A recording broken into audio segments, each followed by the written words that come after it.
याच संदर्भात आपल्यासोबत चर्चेत सहभागी होत आहेत भाजपचे प्रवक्ते विनायक आंबेकर, काँग्रेसचे प्रवक्ते हनुमंत पवार आपल्यासोबत आहेत, संभाजी ब्रिगेडचे प्रवक्ते संतोष शिंदे आहेत आणि हिंदुत्ववादी कार्यकर्ते तुषार दामगुडे आपल्यासोबत आहेत। सुरुवातीला संतोष शिंदेंकडे जाईन। संतोष शिंदेजी, बावनकुळेंचा एक व्हिडिओ दाखवणं ज्याच्यामध्ये ते त्याचं कौतुक करतायत, याच्यावरनं त्यांच्याकडे या हल्ल्यासाठी मोटिव्ह आहे, तेच या हल्ल्याचे मास्टरमाइंड आहेत, या निष्कर्षापर्यंत तुम्ही कसे पोहोचलात?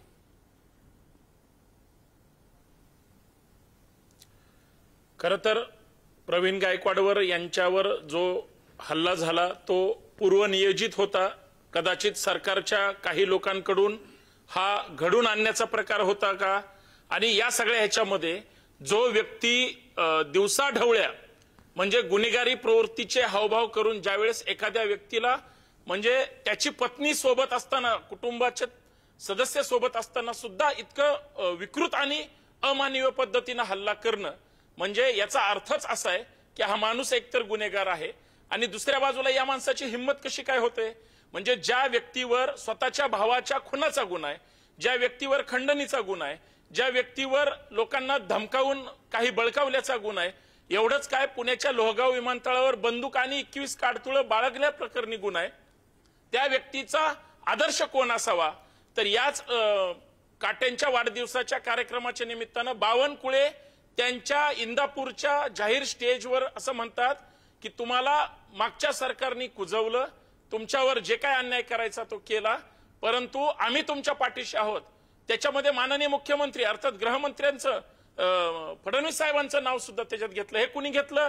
बावनकुळे साहेबांनी घेतलं। आणि तुम्ही घाबरायचं नाही, आम्ही तुमच्या पाठीशी आहोत असं म्हणणं हे आपण पुरावे द्यायची गरज नाही, त्यांच्याच सभेतली ती व्हिडिओ आहे आणि हीच प्रवीण दादांनी आज महाराष्ट्रासमोर दाखवली आणि ती महाराष्ट्राच्या मुळात सगळ्यांसमोर आहे।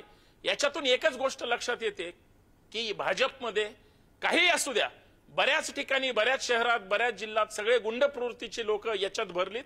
मागच्या काळात सुद्धा पुण्यामध्ये बऱ्याच गुंडांनी भाजपमध्ये प्रवेश केला, त्यांची जी काही वाईट गोष्टी झाल्या त्याच्यात सरकारमधले प्रमुख पदावरची लोक त्यांना प्रवेश घेतात। पण या सगळ्या ह्याच्यामध्ये सर्वसामान्य माणसांनी जगायचं की नाही? त्यांनी दहशतीत जगायचं का? जर पानसरे असतील किंवा दाभोळकर असतील त्याच पद्धतीनं गायकवाडांचं जर परवा काही झालं असतं, याची जबाबदारी कुणाची? ही घटना फक्त प्रवीण गायकवाडांवर झालेला हल्ला नाही, तर हा विचारांवर झालेला हल्ला आहे।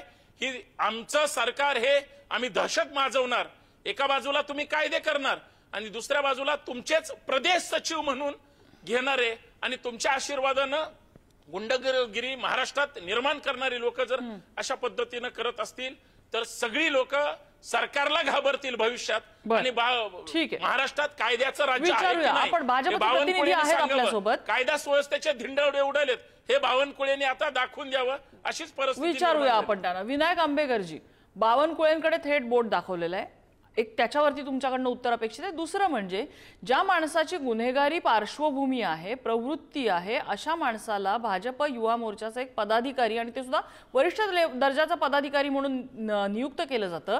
त्याच्या वाढदिवसाच्या कार्यक्रमांना तुमचे प्रदेशाध्यक्ष जातात आणि तिथे आम्ही आणि मुख्यमंत्री कसा तुम्हाला पाठिंबा देतोय हे सांगतात। भाजप स्क्रुटिनी करत नाही अशा पदाधिकाऱ्यांची की कुणीही चालतं भाजपला? आणि मग जर मोटिव्ह असल्याचं बोट तुमच्याकडे दाखवलं तर काय चुकलं? एक तर पहिलं लक्षात घेतलं पाहिजे, बावनकुळे साहेबांनी काल आज दोन्ही वेळेला स्पष्ट केलेलं आहे की या व्यक्तीचा आणि माझा संबंध सभेमध्ये आला। बावनकुळे साहेब महाराष्ट्र प्रदेशाचे अध्यक्ष होते, महाराष्ट्र प्रदेशामध्ये लाखो कार्यकर्ते, हजारो नेते आणि वेगवेगळी रचना असते। कुठल्याही कार्यक्रमाला बावनकुळे साहेब अध्यक्ष म्हणून जेव्हा गेले आणि सगळ्यात लक्षात घेतलं पाहिजे की महाराष्ट्रात सगळ्यात जास्त प्रवास करणारा अध्यक्ष म्हणून त्यांचं कौतुक झालेलं आहे। त्यामुळे जिथे गेले तिथे ते त्या लोकांना म्हणजे ते काही उद्देशून त्या एका दीपक काटे नावाच्या व्यक्तीला उद्देशून नव्हतं, सगळ्या कार्यकर्त्यांना उद्देशून होतं, तुम्ही इंदापूरमध्ये काम करा, आम्ही तुमच्या पाठीशी आहोत। आता या माणसाचा जर बावनकुळे साहेबांशी संबंध असता आणि जसं प्रवीण दादा आणि आता माझे मित्र आरोप करत होते तर त्यांच्यावरती खुनाचा गुन्हा दाखल केला नसता। खुनाचा गुन्हा दाखल झालेला आहे, ही आपल्या सकाळची बातमी आहे। त्यामुळे खुनाचा गुन्हा दाखल करून त्यांची पूर्ण चौकशी करा, त्यांच्यावर कठोरात कठोर कारवाई करा। भाजप अशा कुठल्याही गुंडगिरीला पाठिंबा देत नाही असं माननीय मुख्यमंत्री माननीय चंद्रशेखर बावनकुळे, भाजपचे अध्यक्ष रवींद्र चव्हाण आणि सगळ्यांनी सांगितलेलं आहे. त्यामुळे आमची भूमिका स्पष्ट आहे. विचारांची लढाई विचारांनीच लढायची, हा भाजप आणि संघाची पद्धत आहे. संघ ही जी संघटना आहे, असा एवढा पटकन कसा हात काढता येईल? म्हणजे तुम्ही म्हणताय की सभेत संबंध आला, ठीक आहे, आपण मग मला सांगा, मला भाजपच्या प्रवक्त्यांना प्रश्न विचारायचा आहे, ज्यावेळेस काटेंना अटक झाली त्यावेळेस बावनकुळेंनी पोलीस स्टेशनला फोन कस काय केला? बावनकुळे साहेबांचा पोलीस स्टेशनला फोन गेला की आपला कार्यकर्ता आहे, त्याला जास्त अडकू नका. एवढंच नाही तर ज्यावेळेस आमचे बारामतीचे अमोल काटे ज्यावेळेस भेटायला गेले, त्याच पोलीस स्टेशन मध्ये संभाजी ब्रिगेडचे पदाधिकारी आहेत, त्यावेळेस पोलीस अधिकारी आपण याच्यामध्ये हे बघा काय आहे की फॅक्ट काही असली तरी आम्ही कोर्ट नाही आहोत, त्यावेळेस आरोप जर करत असतील तर त्याचे पुरावे असतात, पुरावे दाखवावे लागतात. जे ठीक आहे, आपण आता आम्ही कोर्ट नाही आहोत त्याच्यामुळे पुरावे बिरावे हे नंतरचे प्रकार आहे. तुमचे आरोप आहेत, आरोप लक्षात आले तुमचे. मी त्यांना प्रश्न विचारते, आंबेकरजी एवढ्या कॅज्युअली कसं हे डिसमिस करता येईल? तुम्ही म्हणताय सभेमध्ये संबंध आला, आपण ती सभा कसली होती? युवा मोर्चाचा पदाधिकारी नव्हता का मुलगा? नंतर त्याला हकालपट्टी त्याची करण्यात आली, ती वेगळी गोष्ट. की असे सभेमध्ये भेटलेल्या कुणालाही जाऊन सांगतात तुमचे प्रदेशाध्यक्ष की तुमची आधीच्या सरकारच्या काळामध्ये गळचेपी झाली आणि आम्ही आता तुम्हाला पाठिंबा देऊ, तुम्ही बिनधास्त काम करा, आम्ही आणि सीएम तुमच्या पाठीशी आहोत, असं थोडे ना असतं. एका व्यक्तीला उद्देशून केलेलं ते स्टेटमेंट नव्हतं, सर्व कार्यकर्त्यांना उद्देशून केलेलं स्टेटमेंट होतं. इंदापूर शाखा किंवा जिथे ते गेले असतील त्या लोकांमध्ये काही जर आधी काही घडलं असेल त्याला उद्देशून केलेलं ते स्टेटमेंट होतं. क्रमांक 1. मगाशी माझ्या मित्राने आरोप केला की संघाला यांचा विचार संपवायचा आहे. माननीय प्रवीण दादा जे आहेत ते गेले 30 वर्ष काम करतायत. संघाने आजपर्यंत काही केलं का? संघाची अशी मानसिकताच नाही. संघाची मानसिकता ही मोठी रेख काढून, आपल्या कामाची मोठी रेख काढून दुसऱ्यांच्या कामापेक्षा उत्तम काम करून समाजामध्ये बदल घडवण्याची आमची पद्धत आहे संघाची आणि भाजपची. त्यामुळे यांचा आरोप सरासर झूट आहे, त्याला काही अर्थ नाही. आज नम्रताजी एकच मिनिट, आज यांचे आपापसातले जे काही भांडणं आहेत ती समाजासमोर आलेत. सोलापूरच्या सभेमध्ये यांच्याच एका कार्यकर्त्यांनी जन्मेजय भोसलेंच्या कार्याबद्दल अपशब्द वापरले, भांडणं झाली, मारामाऱ्या झाल्या. आज प्रवीण दादांनी जन्मेजय भोसले यांच्यावर मला संशय आहे असं व्यक्त केलं. याच्यावरून एक स्पष्ट होतं, आरोप फक्त भाजप आणि RSS वर आहे. मूळ कारण यांचे आपापसातले वाद हेच आहे. हे अगदी क्लिअर, क्रिस्टल क्लिअर आहे. बर, मी ठीक आहे, हा प्रश्न घेऊन येईन मी. मला काँग्रेसची प्रतिक्रिया या सगळ्या प्रकारावरती हवी. काही संबंध नाही. हनुमंत पवारजी. नम्रताजी, महाराष्ट्रामध्ये विधानसभेच्या निवडणुका झाल्यापासून महाराष्ट्र कायम अशांत राहिला पाहिजे, जाती आणि धर्मामध्ये भांडण लागली पाहिजे, म्हणून भारतीय जनता पक्षाचे आमदार, मंत्री आणि पदाधिकारी सक्रिय आहेत. मस्जिदीमध्ये जाऊन तुम्हाला मारू असं यांचे एक आता कॅबिनेट मधले मंत्री म्हणाले. दुसरे यांचे विधानसभेमधले आमदार म्हणाले की ख्रिश्चन समाजाच्या लोक ते जे पादरी असतात किंवा जे त्यांची लोक असतात त्यांचा आम्ही सैराट करू. याच पद्धतीनं प्रवीणदादा गायकवाडांवर पण हल्ला झालेला आहे. तर हिंसेचं राजकारण, भीतीचं राजकारण, अल्पसंख्याकांमध्ये, दलितांमध्ये, बहुजन समाजामध्ये दडपशाहीचं, दहशतीचं वातावरण तयार करण्याचं काम भाजप पुरस्कृत महाराष्ट्रामध्ये जे आता सरकार आहे ही लोक करत आहेत. पदोपदी दिसतंय आपल्याला किती महाराष्ट्रामध्ये दंगली पेटवल्या यांनी, किती मतभेद लावले. मराठा ओबीसी वाद लावण्याचा प्रयत्न केला, हिंदू मुस्लिम वाद लावण्याचा प्रयत्न केला, हिंदू ख्रिश्चन वाद लावण्याचा प्रयत्न केला आणि आताही देवाधर्माच्या नावावर बहुजन समाजाच्या पुढाऱ्याच्या अंगावर माणसं पाठवणे, ते पण गुंड पाठवणे. यांच्यात हिंमत असती तर संघाचा एखादा स्वयंसेवक पाठवायचा होता. यांच्यात हिंमत असती तर स्वतः बावनकुळे साहेबांनी, फडणवीस साहेबांनी यायचं होतं. पण ज्याच्यावर खुनाचा आरोप आहे, जो शिक्षा भोगून बाहेर आलेला आहे, ज्याच्याकडे अवैध शस्त्रास्त्र सापडतात, असा माणूस ते इथं पाठवतायत आणि आता आपापसातली भांडणं म्हणतायत.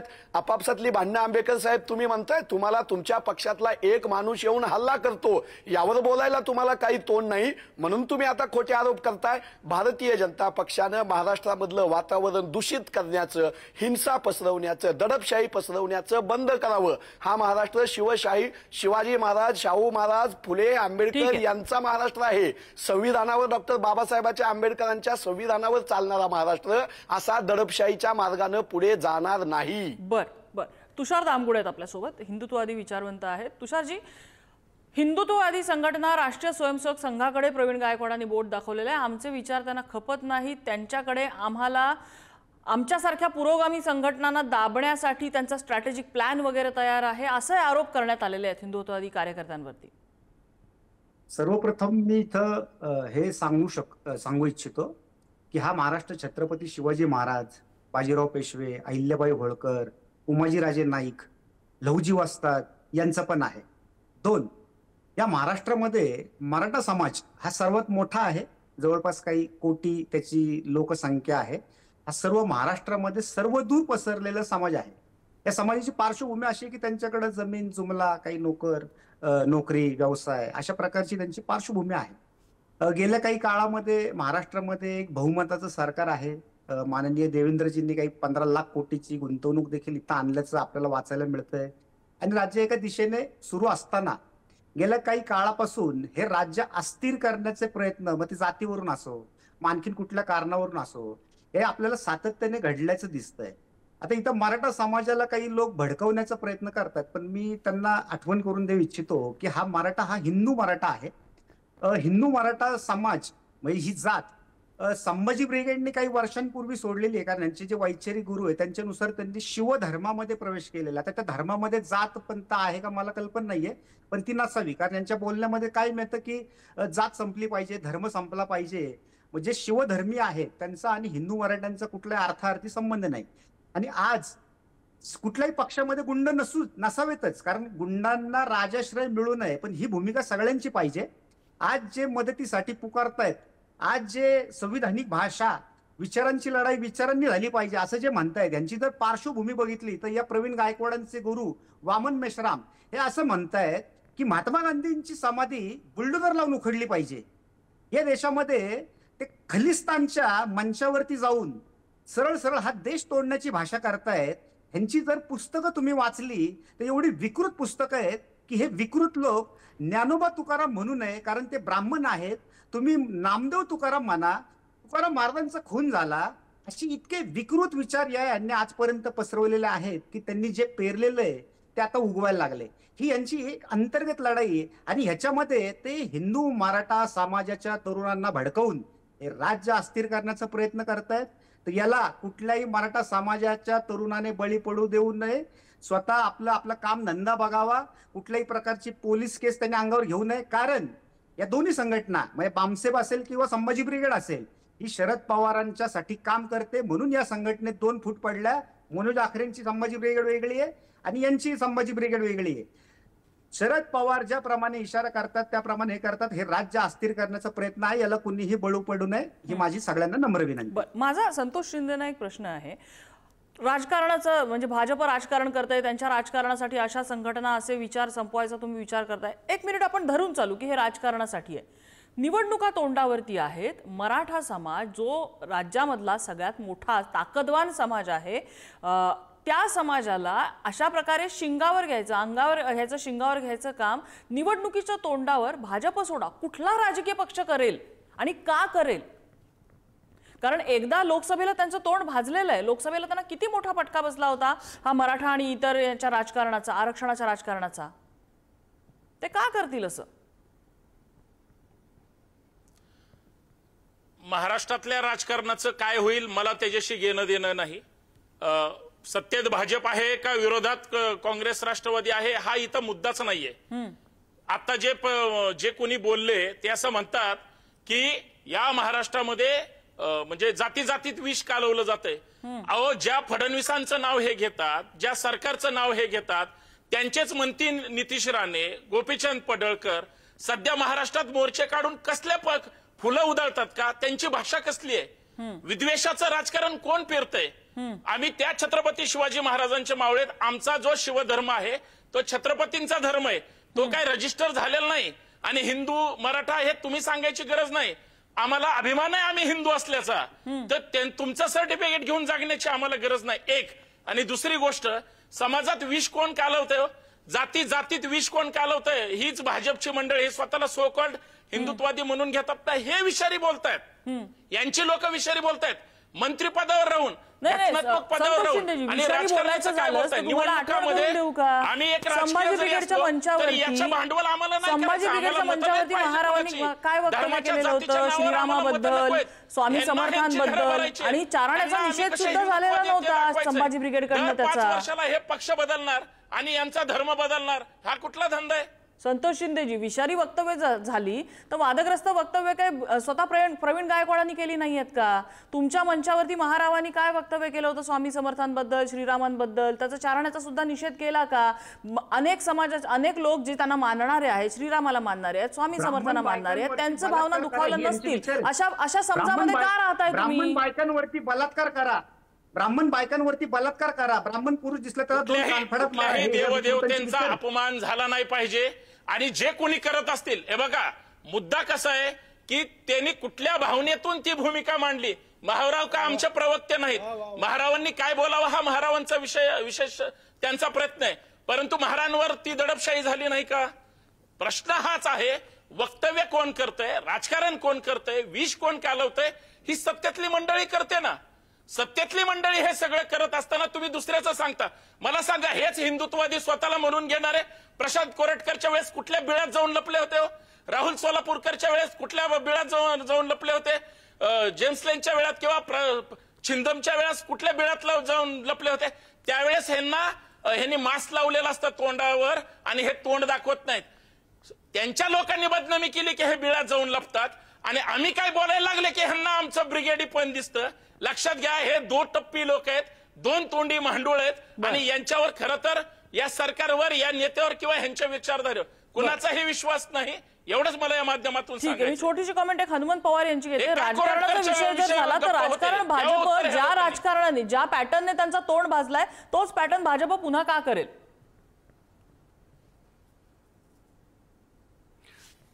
हा प्रश्नच गैरलागू आहे नम्रताजी. भारतीय जनता पक्ष आणि त्यांची मातृ संघटना राष्ट्रीय स्वयंसेवक संघ हे 12 महिने 24 तास अष्टोप्रहर राजकारणाच्या मूडमध्ये असतात आणि समाजामध्ये जर हिंसेचा, जातीय द्वेषाचा, दंगलीचा चिखल झाला तरच भारतीय जनता पक्षाचं कमळ फुलतं, याची पुरेपूर जाणीव यांना आहे. गुजरातमधल्या दंगली बघा, दिल्लीमधल्या दंगली बघा किंवा शेतकऱ्याचं पंजाबमध्ये केलेलं दमन बघा किंवा ईशान्य भारतामध्ये चालू असलेला गोंधळ बघा, निवडणुकांमध्ये दंगल हिंसा झाली. मी सांगायचा प्रयत्न करतेय की तो पॅटर्न ज्या पॅटर्नने त्यांना फटका बसला तो पॅटर्न ते रिपीट का करतील? नम्रताजी, तुम्ही मला ज्या विषयाकडे मला जायचं नाही तिकडे तुम्ही ओढून आणताय, हरकत नाही. सोलापूर, माढा आणि कोल्हापूरच्या लोकसभेमध्ये महाविकास आघाडीला विजय मिळावा म्हणून प्रवीण दादांनी राजकीय भूमिका घेतली होती. देवेंद्रजी फडणवीसांना, भारतीय जनता पक्षाला, चंद्रशेखरजी बावनकुळेंना आणि राष्ट्रीय स्वयंसेवक संघांना प्रवीण दादा टार्गेटवर आहेत. त्यांनी राजकीय भूमिका घेऊ नये, शिव, शाहू, फुले, आंबेडकरांचा विचार मांडू नये म्हणून एकाला वेचून ठेचायचं काम करण्याचं स्वप्न हे बघतात. पण हा महाराष्ट्र संत तुकाराम महाराजांचा महाराष्ट्र आहे, मंबाजीचा नाही. हा महाराष्ट्र ज्ञानदेवांचा महाराष्ट्र आहे, त्यांना शिक्षा देणाऱ्या पैठणच्या न्यायपीठाचा नाही. हा महाराष्ट्र छत्रपती शिवाजी महाराजांचा आहे. हा महाराष्ट्र कृष्णाजी भास्कर कुलकर्णीचा नाही. हा महाराष्ट्र पहिल्या बाजीराव पेशव्यांचा आहे. हा महाराष्ट्र निजामाला जाऊन मिळणाऱ्या आणि मुघलांकडे चाकरी करणाऱ्या लोकांचा नाही. त्यामुळे या महाराष्ट्रामध्ये पुरोगामी विचार यशवंतराव चव्हाणांनी जो इथं पेरला, जो फुले शाहू आंबेडकरांचा विचार दाभोळकर पानसरे पुढे घेऊन जात होते, तोच विचार प्रवीण दादा गायकवाड पुढे घेऊन जात आहेत आणि त्यांच्यावर असा हल्ला होणं, वादग्रस्त वक्तव्य केल्यानंतर हल्ले करायचे, हे जर तुम्ही डिफेंड करणार असाल तर RSS भारतीय जनता पक्षाचा आणि यांच्या संघटनांचा एक माणूस माल खाता खाता राहायचा नाही. इतकी विषारी वक्तव्य हे राज्यपाल राजभवनामध्ये शिवाजी महाराजांवर, महात्मा फुल्यांवर, सावित्रीबाई फुल्यांवर बोलून जिवंत राहू शकले असते का? त्यामुळे हा जंगलाचा कायदा, हा हिंसेचा कायदा, हा मारामारीचा कायदा तुम्हाला आणायचा आहे का पुढे? हा माझा भाजपाला प्रश्न आहे. बरं, आंबेकरजी थोडक्यात, मला तुषार दामगुडेंकडे पण जायचंय. आंबेकरजी थोडक्यात. हे अतिशय असंबंध बोललेले आहेत आत्ताची. असा कुठलाही कुणीही, प्रत्येकाने याचा निषेध केलेला आहे. मी आता पुन्हा एकदा निषेध करतो. माननीय देवेंद्रजी फडणवीसांनी केलाय, बावनकुळेंनी केलेला आहे, आमच्या अध्यक्षांनी केलाय. मी सुरुवातीला सांगितलं, प्रत्येक व्यक्ती जी विचारांची लढाई लढते ती याचा निषेध करेल, याबद्दल कुठलीही शंका नाही. पण हे दोन्ही बाजूनी बोलायला मोकळे असलेले हे जे काँग्रेसचे प्रवक्ते आहेत त्यांना माझी हात जोडून विनंती आहे की महाराष्ट्रात आम्ही चिखल केला आणि तुम्ही काय केलं? तुम्ही काय केलं होतं? तुम्ही आधी तो जो सगळा गोंधळ केला होता तो आम्ही निस्तरलाय. आज महाराष्ट्र प्रगतीपथावर चाललेला आहे. महाराष्ट्राची प्रगती झाली. हो, अशोक चव्हाणांना पक्षात घेऊन निस्तारला. मध्ये बोलू नका. अशोक चव्हाणांना पक्षात घेऊन निस्तारला. अजित पवारांना पक्षात घेऊन निस्तारला. हसन मुश्रीफांना पक्षात घेऊन निस्तारला. सुधाकर बडगुजरला पक्षात घेऊन निस्तारला तुम्ही. विजय कुमार त्यांना हनुमंत पवार त्यांचा मुद्दा मांडू दे. मी तुम्हाला प्रत्युत्तर द्यायला वेगळा वेळ देते. नवाब मलिक साहेबाला पक्षात घेऊन त्यांना मुद्दा मांडू दे. मी तुम्हाला वेगळा वेळ देते. आंबेकरजी बोला.